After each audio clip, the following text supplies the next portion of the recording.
Salute family, Sergeant First Class Bennett here, and we're back. It's hump day. It's gonna be a great show for you. But before we get into it, I need my theme music. I can't not do anything without my theme music, so cue it up. Coming to you live from the NorCal studios in Sacramento, California, this is Your Army Now.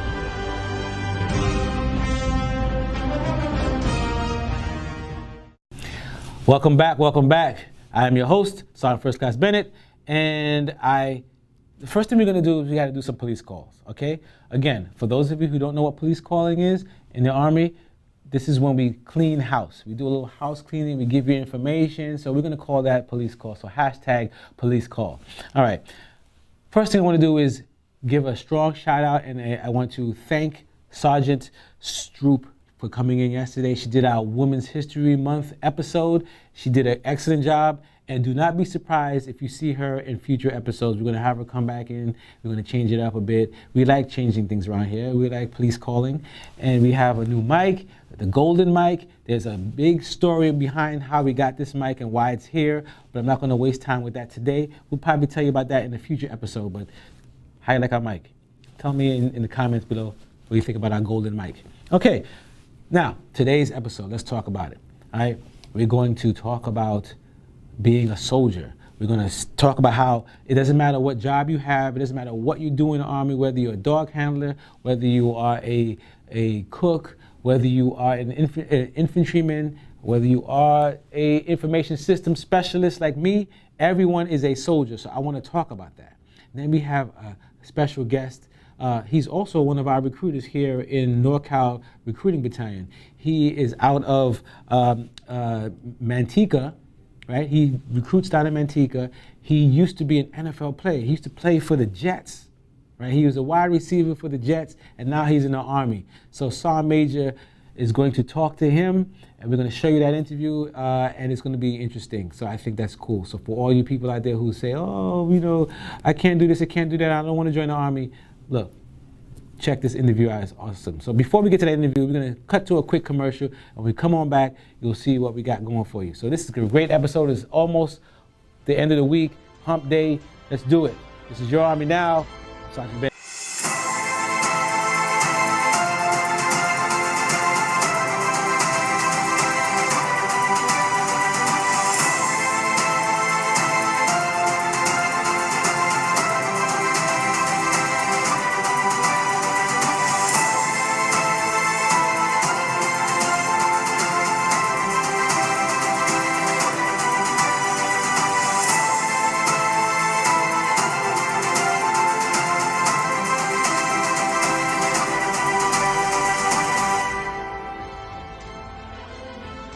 Team, what's going on? Sergeant Major Nelson for Your Army Now. Hey, I'm in Manteca, California with one of my heroes. Here's why he's one of my heroes, Sergeant Hayes. You see, I'm a Jets fan. We're Jets, Jets. And my man here was drafted by the Jets. I am so sorry for that because it probably ruined everything for you. No, listen, team. Hey, in the Army, we got a whole bunch of people from all over, all walks of life. Right? Great athletes, everything. I mean, we're just a bunch of studs and studettes in the Army. And here's one of them. Honest to God, former NFL player. So Sergeant Hayes, welcome to Your Army Now. I appreciate your time. Hey, listen, so how long have you been in the Army? I've been in for 14 years already. 14 years. Okay. And so kind of like, what's your story? Why did you join the Army? And how did it all come about? My story, to condense my story, I joined at 28 years old. So I was kind of late in the game as opposed to a lot of people who join early in life.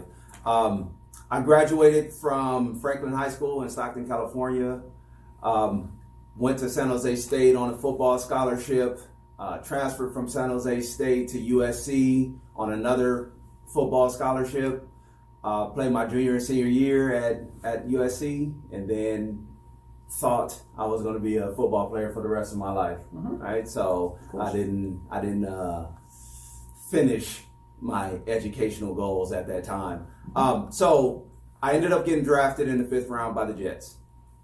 Played for the Jets for 2 seasons and then got cut and then went over to the Green Bay Packers and played with them for a couple months really before I got cut.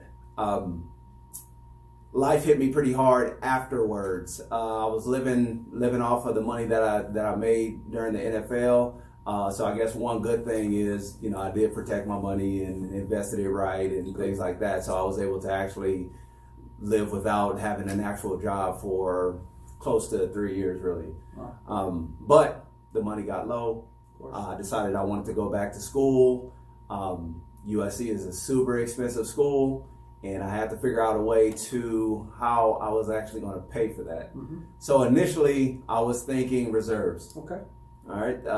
But when I did my interview when I went into the Army and did my interviews and things like that, the recruiter, he basically sold me on the benefits of going active duty, right? And also allowing me to keep that competitive edge along with the camaraderie that I was missing from sports by going active duty. Sure. Right. So I was like, okay, but I need to find something that's gonna, continue to light that fire. And when I seen, infantry on there, that's what I was all about. Sold. I was sold because I enjoy hiking. I enjoy messing around with weapons. And things like that. And I enjoy the intensity of doing hard training with people and bringing, we're all coming together and all that good stuff. So that's how I chose the infantry, and been doing infantry ever since. Got an opportunity to be a recruiter, which brought me back to Stockton, California. And, so far it's a hectic job, especially like mentally, hearing all those no's and all those good things. But at the same time, I think that it made me a better leader. So I think it definitely added to the versatility that a leader needs to be able to speak to different types of people and personalities and things like that. So I definitely appreciate this assignment for that. In a couple months, I'll be going back to operational Army. So I'll be going back to infantry as a platoon sergeant, which I'm looking forward to. Sure. And yeah, that's it. That pretty much sums me up until this point. Okay. All right. Team, listen. You heard him talk about, hey, I thought football's going to be my whole life. I'm going to drop out of school. I'm going to go on, be a gazillionaire and do that thing. And then when that no longer materialized and when that was over, he said, listen, my education's important to me, right? Absolutely. And I need to find a way to finish that education that I started. Army, like he said, is a great place to do that. So, all right, listen, you lived every kid's dream, right? You're a football player all your life growing up. You got to make it to the NFL. And now we look at what you've been doing the last 14 years, and you're on the next best team that you could have possibly have been on, and that's the Army, right? Absolutely. Well, listen, I appreciate your time. Thank you very much. You got 30 seconds. Say whatever you want to anybody out there. Tell them whatever, how great it is to be in the Army, whatever you want. You take it away. Okay. Don't be afraid to step out of your comfort zone. All right. A lot of people think that the Army isn't for them for whatever reason, but you'll never know that unless you actually go into the recruiting station, tell those recruiters exactly what it is that you want to accomplish, and allow those recruiters to cater that interview towards achieving your goals. All right. So I joined initially because I wanted to complete my degree. I did that. I have my bachelor's degree in sociology, and I'm working on a master's degree. If you want to accomplish education, the Army has it. If you want to accomplish whatever it is your goal is, the Army can help you get there. All right. So again, step out of your comfort zone. All right there, team. You heard it yourself. Listen, go in, at least get the information, and then, hey, make a decision for the rest of your life having the proper information. You've been listening and watching Your Army Now. Military occupational specialty, diver. When salvaging sunken vessels, clearing harbors of obstructions, or scouting for safe troop crossings and forting sites, the Army relies on its divers. For this elite corps, you must pass a diver's medical fitness exam. Then the Army will train you in 2 phases. In Phase 1, you will train at Fort Leonard Wood, Missouri in basic water skills and shallow water snorkeling.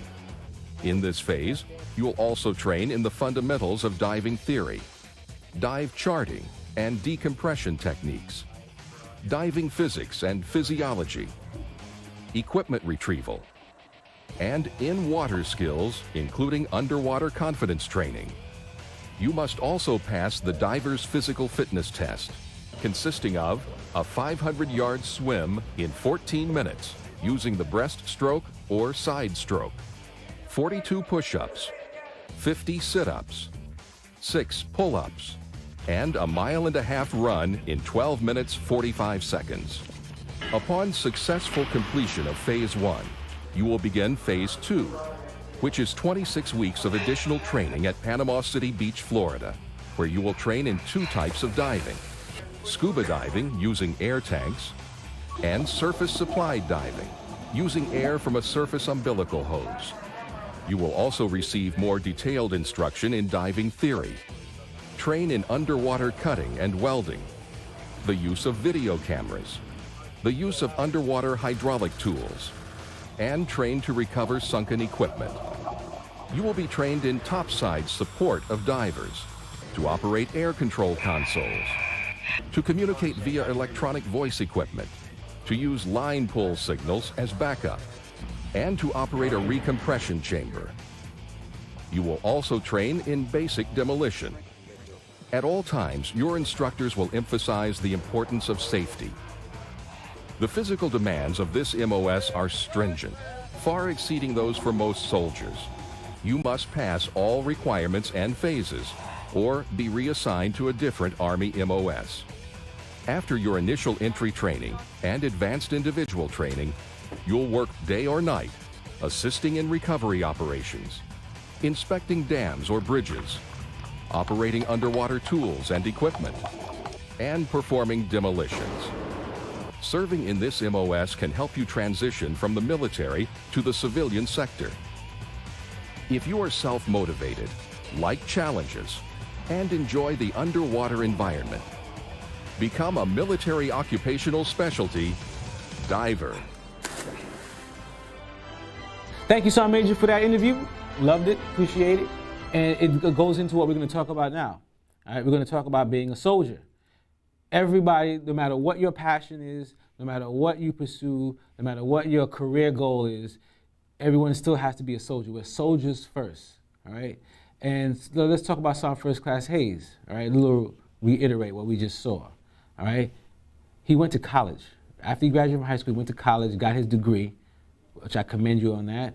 And then he decided he's going to, he decided he wanted to play NFL, professional football. All right, which is awesome. It's amazing. I really commend him on that. And then after he did his NFL years, he decided, I want to enlist into the Army and become a soldier. And just like everyone else, he had to go to basic training. Did he really need to go to basic training? Yeah, he did, because though he can do the physical stuff, people think you go to basic training, all it is just really just running around and doing physical stuff. But he still has to learn how to be a soldier. All right, so that's what I feel that I commend him that he's able to. He probably killed it on all the physical stuff, but he still had to learn how to shoot his weapon, fire it, put it back, take the weapon apart, put it back together, learn how to ruck march, learn how to be a leader, Army style. Because the Army trains you to be a leader from day one. You're a private. We're learning how to be a leader. All right, so that's something that we all have to do. All right, so let's go through it. All right, so go to basic training after you enlist, and the way we figure out where you're going to go for basic, we have 4 locations where basic trainings are located. All right, we got Fort Leonard Wood, Fort Benning, Fort Sill, and Fort Jackson.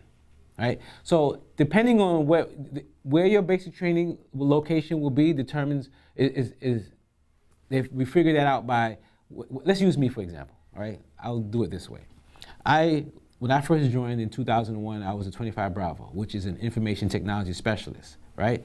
And so Fort Gordon, Georgia is where my advanced individual training is going to take place. That's where I was going to learn how to be an information technology specialist, 25 Bravo. All right, it was located in Fort Gordon, Georgia. So they sent me to Fort Benning, Georgia, which is about 3 to 4 hours away. So they wanted to make sure that they tried to link my basic training and my advanced individual training closer together, right? And the way we choose our jobs, our MOSs, is determined by what you are capable of learning. And that comes from our testing that we take, the ASVAB test, right?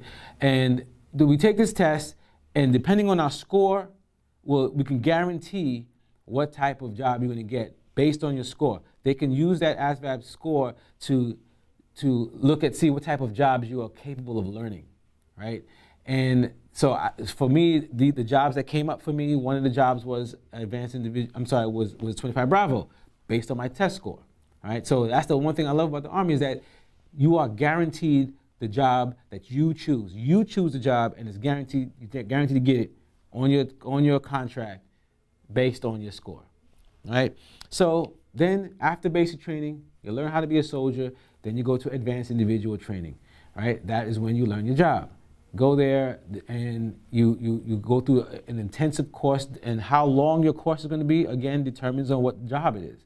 Because you can imagine that you're not going to be, if I want to be a doctor or in the medical field, I'm not going to just walk into the recruiting station and say, hey, I want to be a doctor. Say, all right, cool, you're a doctor. Go to MEPS and become a doctor. No, that's not how it works. We test you, and your score will determine if you're capable of becoming a doctor or in the medical field. That's just an example. So that's how we determine that, right? So you go to your MOS, you go to your advanced individual training, you learn your job, and now you graduate from advanced individual training, and you go to your first duty station, wherever that's going to be. That could be anywhere from in the United States. You can go to, it could be in Hawaii, it could be Japan, it could be Europe, it could be in the South. We will never know. It depends on where they need your MOS, all right, your job. Right? They may need a certain amount of culinary specialists. So if you're a culinary specialist and they need a certain amount of culinary specialists to go to Hawaii, and you come up on the list, that's how they decided where they're going to send you. Right? Are you tracking? Are you following me? This is how it works. All right. Now, did I cover everything? Yeah. Well, that's what it takes to become a soldier. So it doesn't matter what your job is, what your passions are. We talked about that one day. I'm an author, I'm a published author, still gotta be a soldier, still gotta learn how to be a soldier.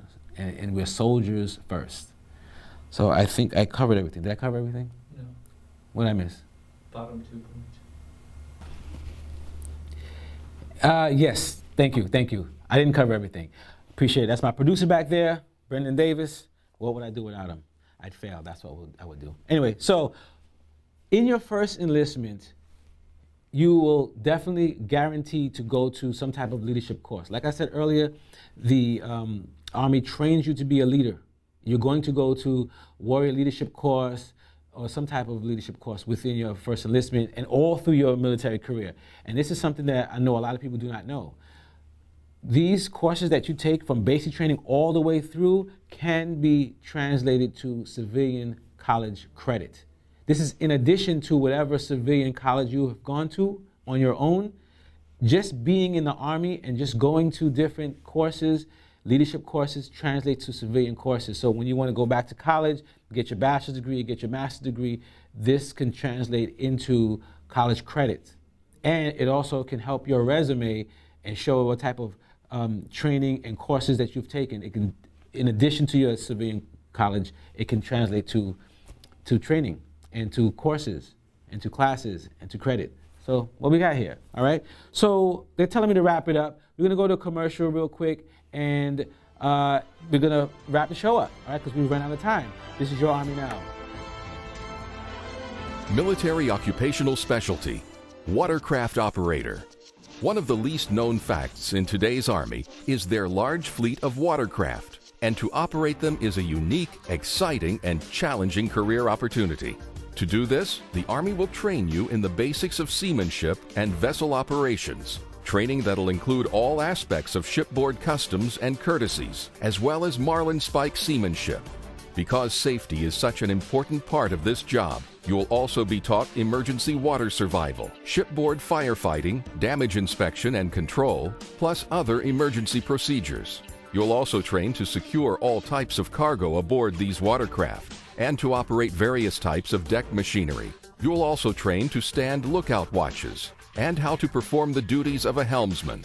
In addition, you'll train to identify, interpret, and send single-letter international code signals, as well as train in the proper preservation of vessel surfaces and mechanical equipment.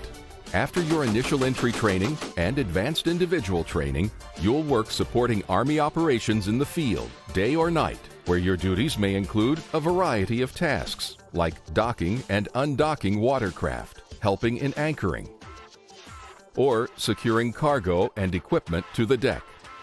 You may also assist in preparing vessels for sea and stand helm, lookout, and towing watches.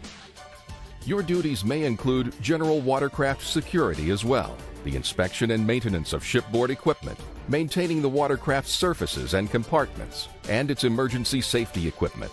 Serving in this MOS can help you transition from the military to the civilian employment sector, because your skills in leadership, teamwork, and problem solving, combined with a more developed sense of responsibility, self-discipline, and motivation, are skills and values in demand by civilian employers.